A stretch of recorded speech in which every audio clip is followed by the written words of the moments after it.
2015లో వచ్చిన బాహుబలి భారతీయ సినీ చరిత్రలో అతిపెద్ద సినిమాల్లో ఒకటి. ఇందులో శివగామి పాత్రను రమ్యకృష్ణ పోషించి భారీగా పేరు తెచ్చుకున్నారు. కానీ మొదట ఈ పాత్ర కోసం శ్రీదేవిని సంప్రదించారని తెలిసింది. అయితే ఆమె ఈ సినిమా చేయలేదు. అప్పుడు వార్తలు వచ్చాయి, శ్రీదేవి పెద్ద మొత్తంలో రెమ్యునరేషన్, పూర్తి హోటల్ ఫ్లోర్ లాంటి డిమాండ్స్ పెట్టారని. కానీ భర్త బోనీ కపూర్ ఇప్పుడు ఆ విషయాన్ని ఖండించారు. ఒక ఇంటర్వ్యూలో మాట్లాడుతూ బోనీ కపూర్, బాహుబలి నిర్మాతలు శ్రీదేవికి ఆఫర్ చేసిన పారితోషికం ఆమె ఇంగ్లీష్ వింగ్లీష్ సినిమా కోసం తీసుకున్న దానికంటే తక్కువ. శ్రీదేవి స్ట్రగ్లింగ్ యాక్ట్రెస్ కాదు.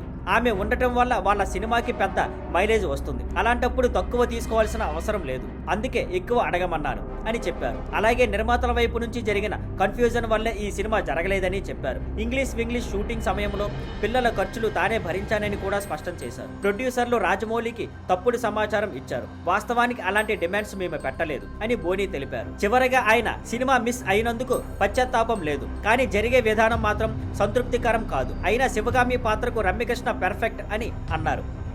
Thank you for watching. Please like, share and subscribe.